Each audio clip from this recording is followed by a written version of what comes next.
এই হচ্ছে আমাদের করণদিঘি আইল্যান্ড। এখানে জলের খুব অভাব, তাই এখানে বেঁচে থাকতে গেলে এই গাছের মধ্যে যে সব শিশির জমেছে সেই শিশির আমাদের খেতে হবে। চারিদিক দিয়ে লবণাক্ত জল, এখানে দেখতেই পাচ্ছেন। বাঘ হয়তো নেই, তবে সিংহের ভয় এখানে খুব। কিছুক্ষণ আগে একটা অজগর দেখলাম আমি। অজগরের যে গুফা আছে সেটা আপনাদের একটু পরে হয়তো দেখাতে পারবো। এই দেখছেন এই জল একদম খাওয়া যায় না। পাশ দিয়ে একটা রাস্তা গেছে, সেখানে মানুষজন নেই। আমরা চলেছি নদীর ধার দিয়ে। এখানে দেখতে পাচ্ছেন একটা জাল, হয়তো একটা জেলে এসেছিল, কিন্তু সাপের বা কোনো পশুর আক্রমণে মারা গেছে। দেখতে পাচ্ছেন জালটা, কোনো মাছ ধরা পড়েনি। আবার এগিয়ে যাচ্ছি উত্তর দিকে। এখানে যদি আপনার কাছে স্মার্টফোন বা স্মার্টফোনে জিপিএস সিস্টেম না থাকে, হারিয়ে যাওয়ার সম্ভাবনা খুব। এখানে নাও হারানোর জন্য মানে কম্পাস বানানো যেতে পারে, যদি আপনার কাছে একটা লোহার টুকরো থাকে। লোহার টুকরোকে প্রথমে মাথার চুলে ঘষতে হবে, ঘষে একটা পাতার মধ্যে করে জলের মধ্যে রাখলেই হলো, ও নর্থ সাউথ ইন্ডিকেট করে দেবে। এইভাবে আপনারা বুঝতে পারবেন, অথবা গাছ দেখে বোঝা যাবে।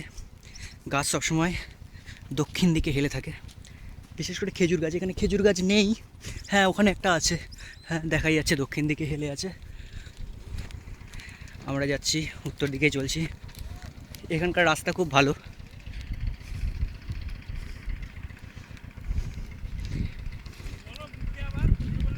হ্যাঁ বলছি তো, আপনারা দেখতে পাচ্ছেন আমার বন্ধুরা ওখানে আছে। হ্যাঁ হ্যাঁ, এখানে একটা, হ্যাঁ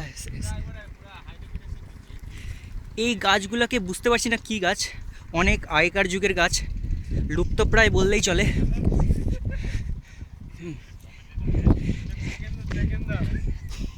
আরে চুপ না, না আমার বন্ধুদের কথা শুনবেন না, ওরা মিছামিছি বলছে।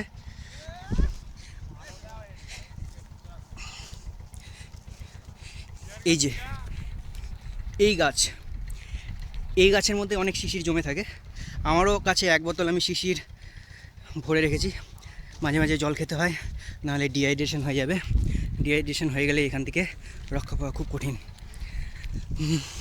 এগিয়ে চলছি, আরও হয়তো 4-5 কিলোমিটার আমাকে হাঁটতে হবে। এখান থেকে আন্দাজ করা যাচ্ছে না। এখানে বেঁচে থাকতে গেলে প্রথমে যেটা দরকার, কারণ এখানে কোনো ফল নেই, এই কেঁচো খেতেই হবে।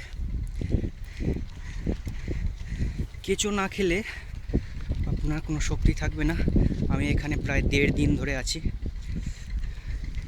1.5 দিন আগে খেয়েছিলাম, এখনও কোনো কেঁচো পাইনি। জল তো আছেই, জল বারে বারেই খেতে হচ্ছে। এখন দুপুর, জলও প্রায় শেষ।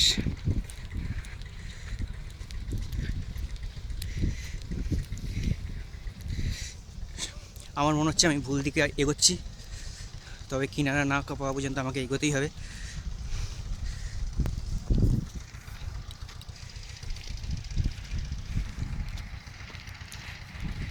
আইল্যান্ডের একদম উত্তর প্রান্তে চলে এসেছি। এখানে সিংহের কোনো প্রাদুর্ভাব নেই, তবে কুমির থাকতে পারে। হ্যাঁ, প্রায় 50 ফিট গভীরতা, দেখতেই পাচ্ছেন। এখানে না যাওয়াই শ্রেয়। দেখি আর একটু উত্তরে যাই।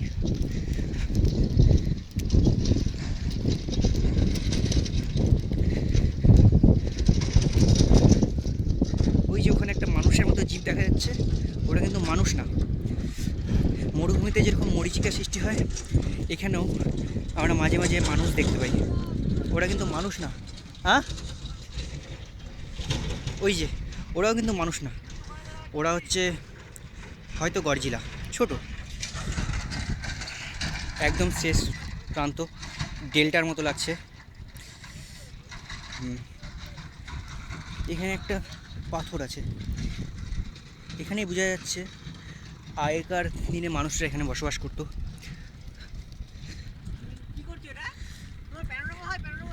হ্যাঁ, না আমি গোটা আইল্যান্ডটার মানে ভিডিও রেকর্ড করছি, মানে ম্যান ভার্সেস ওয়াইল্ড দেখিস না, ওটাই করছি।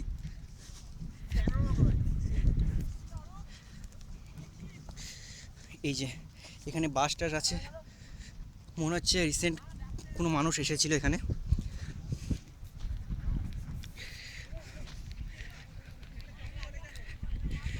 এই যে টোটাল ভিউ আমাদের আইল্যান্ডের, দেখে খুব ছোট মনে হচ্ছে কিন্তু প্রায় 60 বর্গ কিলোমিটার জুড়ে এই আইল্যান্ড।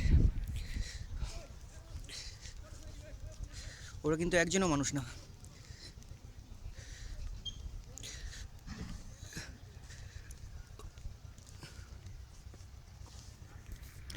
ওই বাসটা কিন্তু এবারে রাখিস, আমি যেতে পারবো না, না আমি একটু পরে যাব। আমরা এখন দক্ষিণ দিকে আসছি, ধার দিয়ে আসছি। এইসব জায়গায় যদি নদী আপনার পাশে থাকে কোনো অসুবিধা হবে না, তাই আমি জলের পাশ দিয়ে হাঁটছি, মাঝখান দিয়ে যাচ্ছি না, পথ ভুলারও সম্ভাবনা নেই।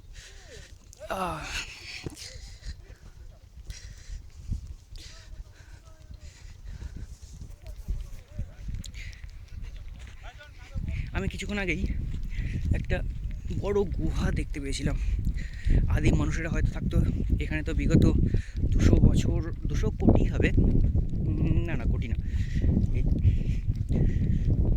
2000 বছর প্রায় ধরে কেউ নেই। আগেকার আদিম মানুষেরা হয়তো ওই গুহাতেই বসবাস করতো।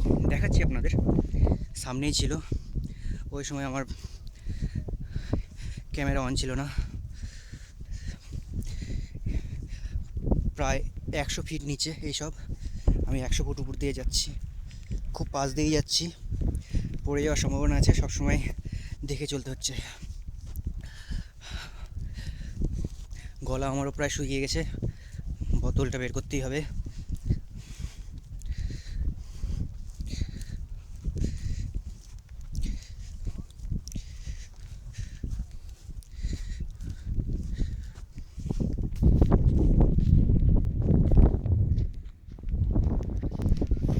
এই যে এখানে হয়তো সাপটা থাকতে পারে, দেখতেই তো পাচ্ছেন। এখানে থাক, আমি কিছু করছি না, এখান থেকে তাড়াতাড়ি সরে যাওয়াই ভালো। এখানে আর একটা ছোটো, এখানে ওর ওখানে মা বাবা থাকে, এখানে ছেলে থাকে। আমাদের যেরকম মা বাবাদের একটা রুম এবং ছেলেদেরও আর একটা রুম থাকে, সেই রকমই সাপেরাও। সাপেরাও তো মানুষদের কাছ থেকে শিখছে।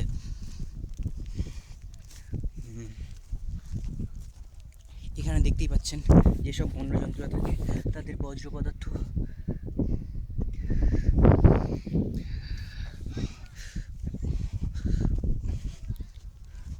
ওদের বজ্র পদার্থের আকার দেখেই অনুমান করা যাচ্ছে তারা কতটা ভয়ঙ্কর হতে পারে।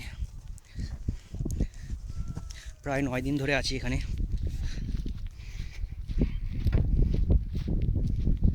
এই যে এইসব এলাকায় গাছ পাওয়া মানে খুব ভাগ্যের ব্যাপার। এখানে একটা গাছ আছে, গাছের নাম জানি না, সবই বিরল প্রজাতির গাছ। সামনে চলে এসেছি,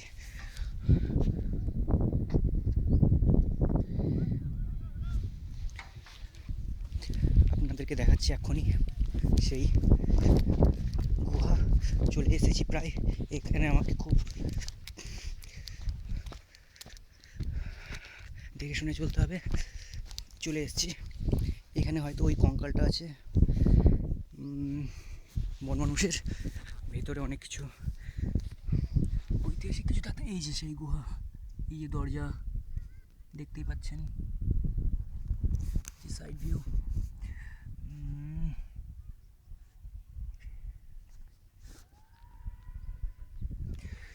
এখানে বেশিক্ষণ থাকবো না, আলাদা কোনো বন্য জন্তুরা থাকতে পারে এখানে।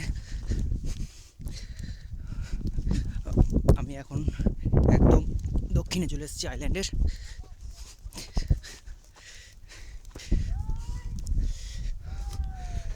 তিন দিন ধরে খুঁজছি, আগের 6 দিন আমার পা ভেঙেছিল, তাই কোথাও যেতে পারিনি। দেখছেন কেমন পাখি, ঠিক পাখি না, এরাও মাংস খায়, তৃণভোজী না।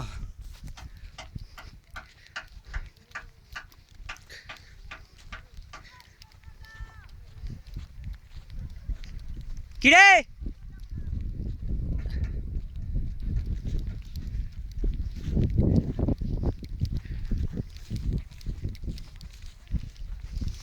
আমার বন্ধুরা ডাকছে।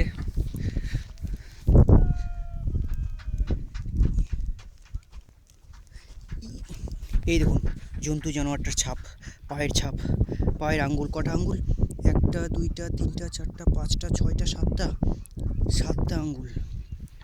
আমাদের তো 5টা থাকে, ওদের 2টা বেশি।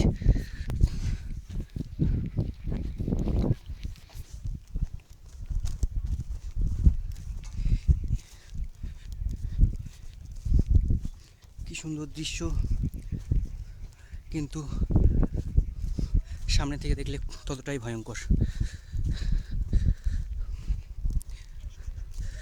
এখানে কয়েকটা পশু আছে, এরা পেটের মতো, কিছু করে না, আদর করলে কাছে আসে, সামনে গেলে মানুষকে দেখে আবার ভয় পায়। দেখতেই পাবেন, দেখতে অনেকটা ছাগলের মতো, কিন্তু ছাগল না। দেখবেন একে আদর করব, পালাচ্ছে, আমাদেরকে ভয় পাচ্ছে, কিন্তু আদর করলে থাকবে। আয় আয় আয় আয়, এখানে ওর মা আছে, আয়। থাক, ওদেরকে ডিস্টার্ব করা উচিত না, খাক ওরা।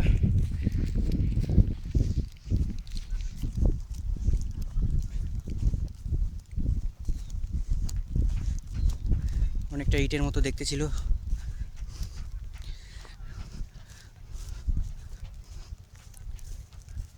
আপনাদের এখানে সবই ছোট ছোট দেখতে লাগছে, কারণ আমি জুম আউট করে রাখছি যেন আপনারা দেখে ভয় না পান। এই যে দেখছেন কত বড় গর্ত, মাঝে মাঝে গর্ত।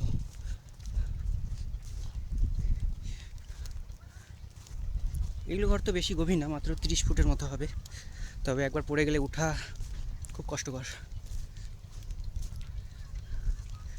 আমি রাস্তা হয়তো পেয়ে গেছি, পেয়ে গেলে আমার, হ্যাঁ পেয়ে গেছি, দেখতেই পাচ্ছেন খুব কঠিন রাস্তা, দেখে দেখে নামতে হবে।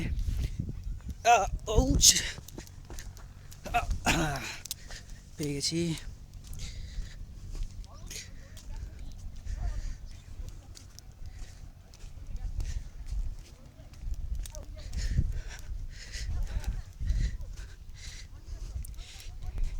এখানে